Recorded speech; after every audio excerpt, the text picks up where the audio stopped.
for Pacifica Radio, October the 5th, 2023. I'm Scott Horton. This is Antiwar Radio.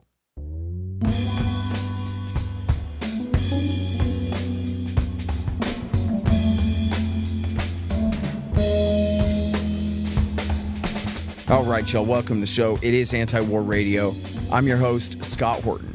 I'm the editorial director of Antiwar.com and author of the book Enough Already, Time to End the War on Terrorism. You can find my full interview archive, almost 6,000 of them now, going back to 2003, at scotthorton.org and at youtube.com/Scott Horton Show and at all the video sites /Scott Horton Show. And you can follow me on Twitter, if you dare, at Scott Horton Show. All right, you guys, next up on the show is Dan Cohen from Redacted. Welcome back to the show. Dan, how are you, sir? Hey, I'm good. Good to be with you, Scott. Great to have you here. Such important news. USA is re-invading Haiti. Do tell. Yeah, it's only been, 6 years since the UN left Haiti after a 13-year mission, so-called peacekeeping mission, in which they carried out a bunch of massacres, impregnated, raped a bunch of children, frankly, is what we should call it. So essentially what's going on is the U.S. used its diplomatic capital, the UN Security Council, to get a resolution authorizing a non-UN force to invade Haiti. So, the key difference between the last intervention and this one that's about to happen is this is not going to be UN peacekeepers. This is going to be a force the U.S. is cobbling together with mostly Kenyans who are going to be on the ground, as well as several other countries. And U.S. Special Forces, the Green Berets, the 7th Special Group of the Green Berets are already down there, have been down there for about a month and a half, cycling in and out, training the police to do raids and captures or kills of what they call gang members. And there are real nasty gangs, criminal groups in Haiti, in Port-au-Prince, but that's not fundamentally who they want to take out. The target of this intervention is an anti-crime armed federation, basically neighborhood self-defense groups. It's like, imagine if our neighborhoods in the U.S., wherever you are taken over by criminals. Well, people would take up their weapons and they would organize to kick those criminals out and try to have some semblance of normalcy or order. Mm-hmm. And that's what they've done in these neighborhoods, led by a guy named Jimmy Barbecue Cherizier. And that's the guy that they want to take out, ironically. Mm-hmm. Well, and we have seen that in Mexico, for example, where the locals say, look, the cops are in on it with the drug dealers, so we're just going to grab our own rifles and provide our own security. And it does happen. So, and I know that you've spent some time in Haiti, Dan, and that you've interviewed Jimmy Barbecue Chevalier. Tell us all about him and why you believe that he's not just a gangster like the rest of these guys. Well, so yeah, I've been in Haiti 4 times since July 2021 when I first went down there. And I did a documentary with a Haitian outlet called Haiti Liberté, which goes through our entire argument and the background of what's happening what's about to happen right now. The documentary is called Another Vision Inside Haiti's Uprising, and it centers around Jimmy Cherizier. And basically, he has been smeared in the press. He has been demonized by a National Endowment for Democracy, State Department, CIA disinformation campaign that has paved the way for this intervention. I've gone through, meticulously investigated the allegations against him that he carried out a series of massacres. The main one is called the La Saline massacre. And this is like, Iraqi WMDs or Syrian chemical weapons attacks. It's a total pretext. And so he is the guy who has organized his neighborhood. He's the linchpin to this federation of armed groups that's fighting back against criminals and has actually, they provide for their neighborhood. They have like education and clean water and these kinds of things for their neighborhood where the state basically fails and doesn't exist or attacks them. So he's been totally smeared and he's, demonized in the media. And, it's the U.S. government that's done it. And it's through a phony human rights group in Haiti called the Haitian National Network for Human Rights, and a guy named Pierre Esperance. Pierre Esperance is the biggest disinformation agent in Haiti. He just wrote an article in the New York Times yesterday.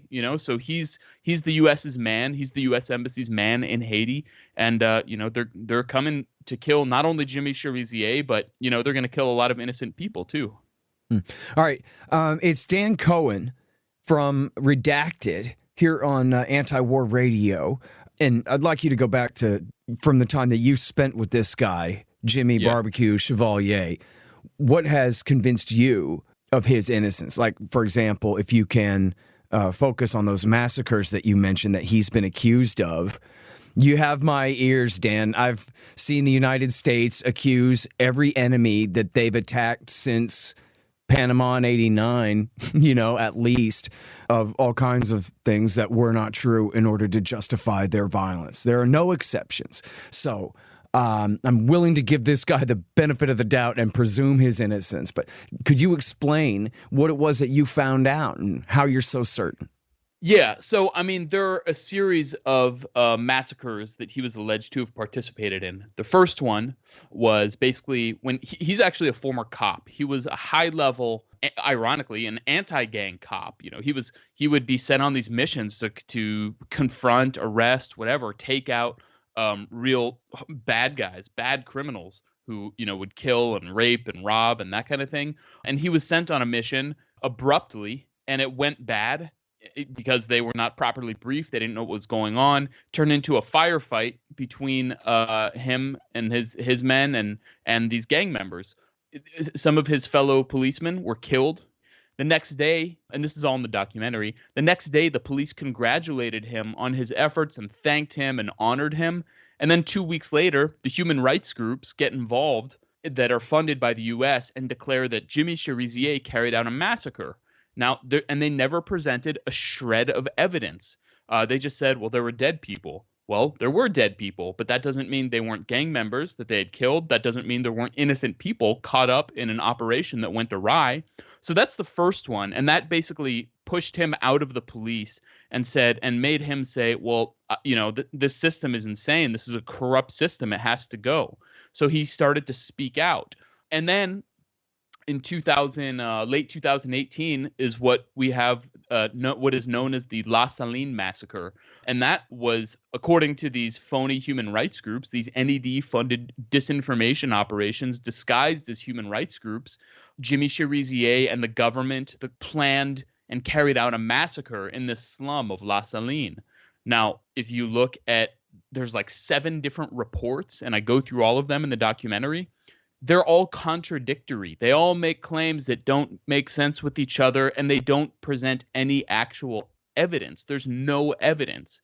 And so what I found is that, I found evidence that he was not there. I had testimony from his neighbors saying, no, he was asleep on the ground when that whole thing was going on. And what it actually was a fight between armed groups for control of a market.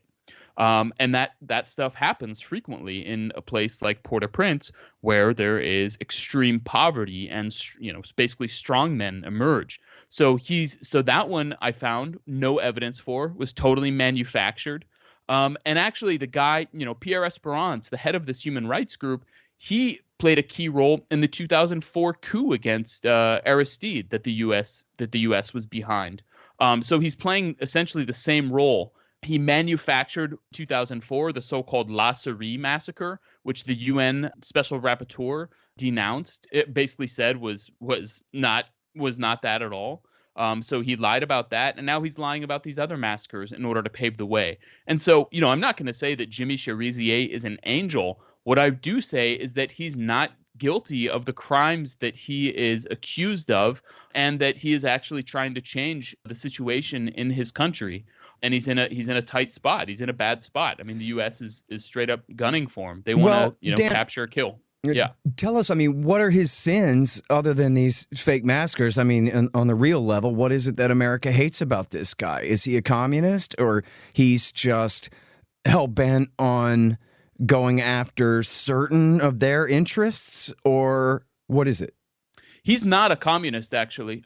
He like in our documentary, he's sitting in front of a Che Guevara painting on the wall, but he's not like an ideological communist at all. He's a guy who's shaped up by his experiences, and he hates what he calls the corrupt, stinking bourgeoisie, the elites, the oligarchy in Haiti, who actually fund these criminal gangs to terrorize the neighborhoods, to have insecurity. Because when people aren't organized, when they don't have, when the country doesn't have its sovereignty, when people don't have their own individual sovereignty, it's total chaos. And then these foreign multinational corporations can come in and have sweatshop labor, and the Clinton Foundation can, make sure that that people, live in sheer poverty, and they just exploit the situation. And so that's fundamentally what he's challenging, and that's why the U.S. does not want him to, succeed. They can't allow him, because he wants to have a revolution. He wants to change the system. So that's the threat he presents, and that's why they smear him. Mm-hmm. Sorry, hang on just one second. Hey, y'all, Scott Horton here for Tennessee Hot Sauce Company. Man, this stuff is so good. They got all different flavors. Garlic habanero, honey habanero, pineapple habanero, poblano jalapeno, and the blood orange ghost. They're all so good, I swear. And for a limited time, Tennessee Hot Sauce Company is featuring official Scott Horton hotter than the sun thermonuclear hot sauce. It's full of Carolina Reapers, scorpion peppers, Dr. Pepper, hydrogen isotopes, and all kinds of things that'll burn your tongue clean off. Seriously, it's really good. Get yourself a hot sauce subscription. Spend $40 or more and use promo code SCOTT to get a free bottle of hotter than the sun hot sauce. That's tnhotsauceco.com. Hey, y'all got to check out these awesome busts of our hero, the great Ron Paul. They're made by the renowned sculptor Rick Casali. They're 13 inches tall, hand-painted bronze resin based on Casali's brilliant original. Y'all may have seen mine in the background on my bookshelf in some recent interviews. The thing is unbelievable. Check out this incredible piece of art at rickcasali.com/Ron Paul, and you'll see what I mean. Use promo code Horton and you'll save $25, and this show will get a little kickback too. That's rickcasali.com/Ron Paul. Casali is Casali. rickcasali.com/Ron Paul. And there's free shipping too. All right, so now you mentioned the Clinton Foundation there. I know a little bit about that, but let's assume that the radio audience in LA has never heard of such a thing as some scandal involving Hillary Clinton's foundation and the island nation of Haiti. What would you tell them? Well, Haitians, hate the Clintons, maybe, more than even Trumpers in the U.S. do. The Clinton Foundation, particularly in the wake of the 2010 earthquake in Haiti, which killed something like, my understanding is it killed about 80,000 people. Then the U.S., the U.S. and its proxies, did this humanitarian operation to raise, billions of dollars. And that was like 98% of that money that was supposed to go to Haiti was pillaged back into the coffers of Washington contractors, and the Clinton Foundation played a huge role in that. So the Clintons are, kind of like the modern slave owners of Haiti in a lot of ways. They just profit immensely and make sure the people live in misery. So they're just reviled there. Mm-hmm. And then wasn't there some State Department cables published by the hero Julian Assange that showed Hillary Clinton and her interests in keeping the minimum wage at what, 24 instead of 25 cents an hour or some horrible thing?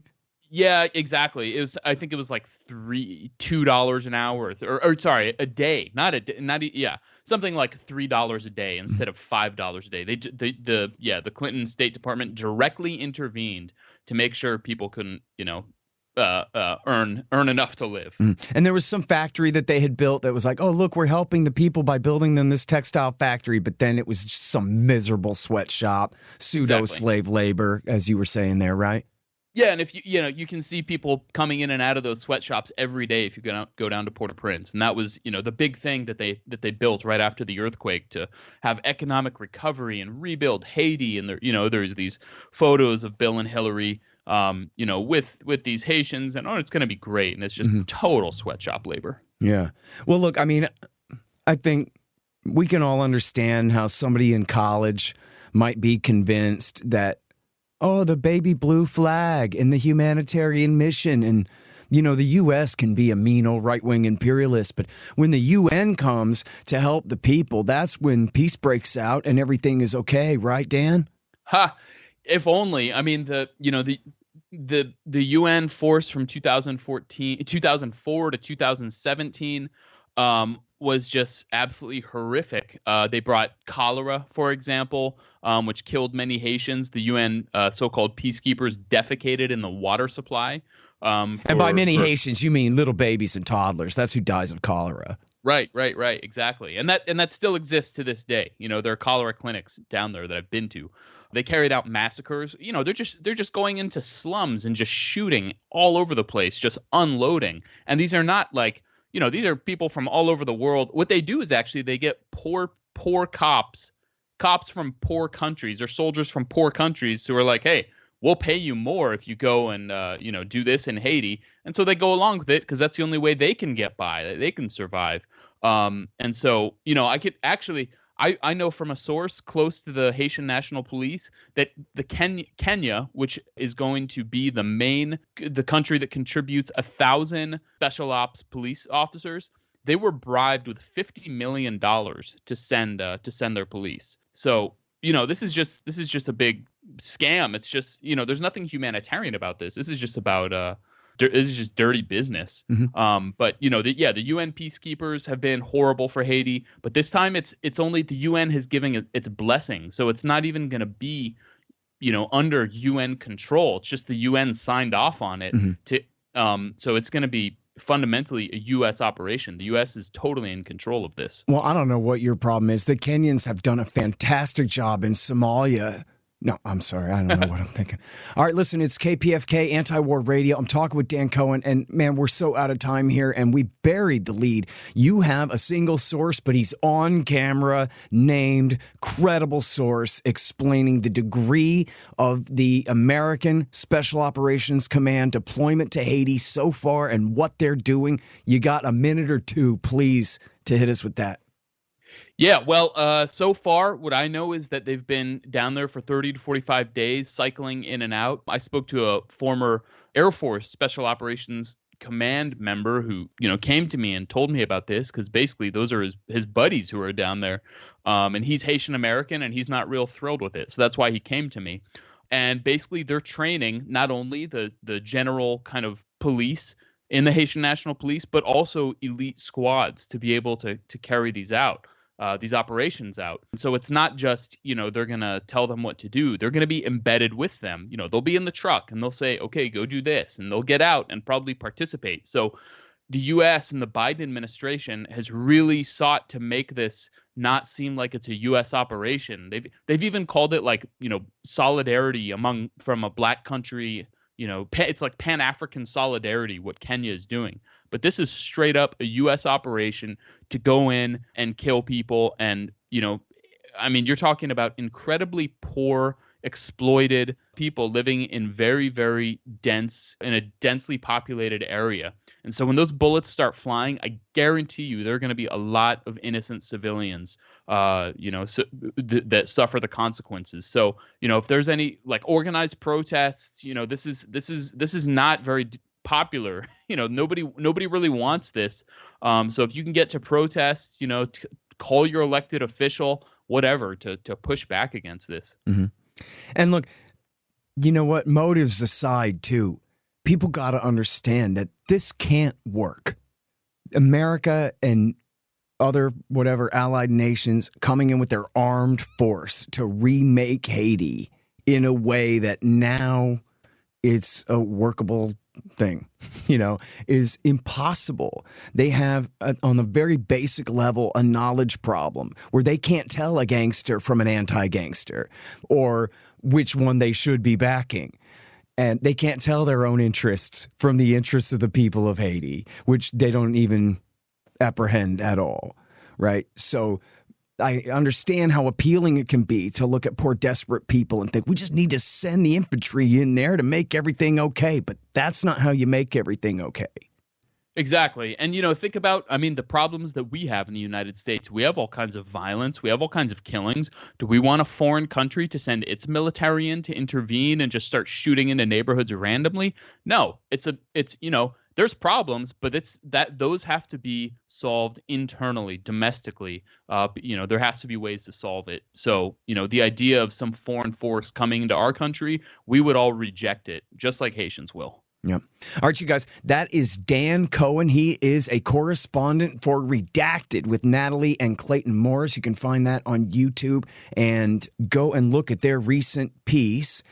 And you will see his interview with this special operations source, this extremely credible special operations source, talking about the Green Berets deployment to Haiti already before we officially even get started here. Very important stuff, and really appreciate your time on the show, Dan.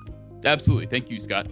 All right, Sean, that is Anti-War Radio for today. I'm your host, Scott Horton. I'm the editorial director of Antiwar.com and the author of Enough Already, Time to End the War on Terrorism. Find my full interview archive at scotthorton.org and follow me on Twitter if you dare at Scott Horton Show.